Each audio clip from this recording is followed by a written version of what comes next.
बृहद स्ना परिधानम च धर्म में प्रतिष्ठित हो जाएंगे, हम बृहद की स्ना होने लेने लगेंगे, तब मैं भी 90 डिग्री में नहीं, हम 360 डिग्री में सोचने लगेंगे। तब ये सारा सृष्टि क्या हो जाएगा? कण कण में ब्रह्म है, ये नहीं कण कण ही ब्रह्म है, ऐसा हम मानने लगेंगे। तब हम धर्म का पालन करने लगेंगे। लेकिन इसके लिए आपके अंदर में नैतिकता चाहिए, और वो नैतिकता आध्यात्मिक नैतिकता में बदल जाए, उसके लिए आपको एक साधना चाहिए जो बंधन मुक्त साधना। बंधन मुक्त साधना का मतलब क्या होता है? उनका भाव जो स्वयं आजाद हो, जो अनंत हो, जो बंधन के परे हो।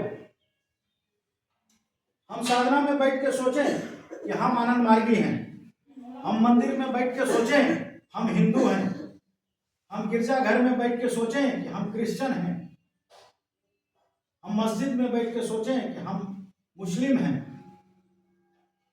ये बंधन मुक्त की साधना हुई?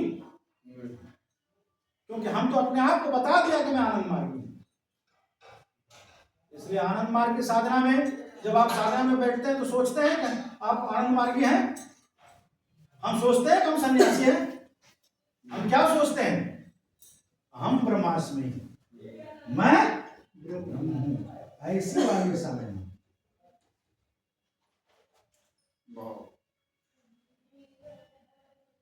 इसको धर्म साधना, ये बृहद का ऐसा हो रहा है साधना में, धर्म इसको कहते हैं।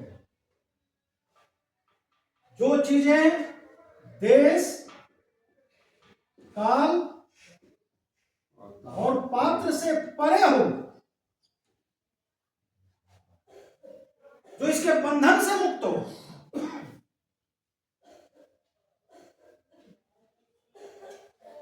उसको हम ब्रह्म कहते हैं। वो किसी में बंधते नहीं। आनंद मार्गियों को साधना करने के लिए जागृति में ही साधना कर सकते हैं, ऐसा तो नहीं। एक समय निर्धारित थोड़ी किया है। पात्र आनंद मार्ग की साधना सबके लिए है। इसलिए तो जो हमारा प्रथम लेसन का साधना है, उसके लिए एमबीबीएस करना जरूरी नहीं है, ग्रेजुएशन होना जरूरी नहीं है, क्योंकि उसको केवल भाव लेना है कि तुम ब्रह्म। उसको संस्कृत का ज्ञान है कि नहीं है, इंग्लिश का ज्ञान है कि नहीं है, ये महत्वपूर्ण नहीं है। महत्वपूर्ण ये है कि वो भाव ले सकता है।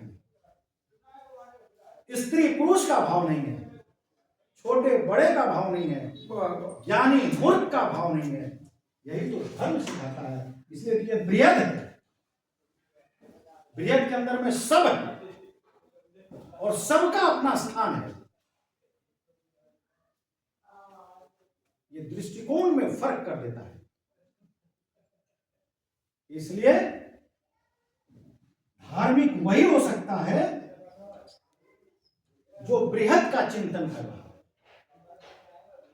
और सबको बृहद में मिलाने का जो प्रयास करने का जो मिशन, एक व्रत लेके चला है, वही ब्रह्म है।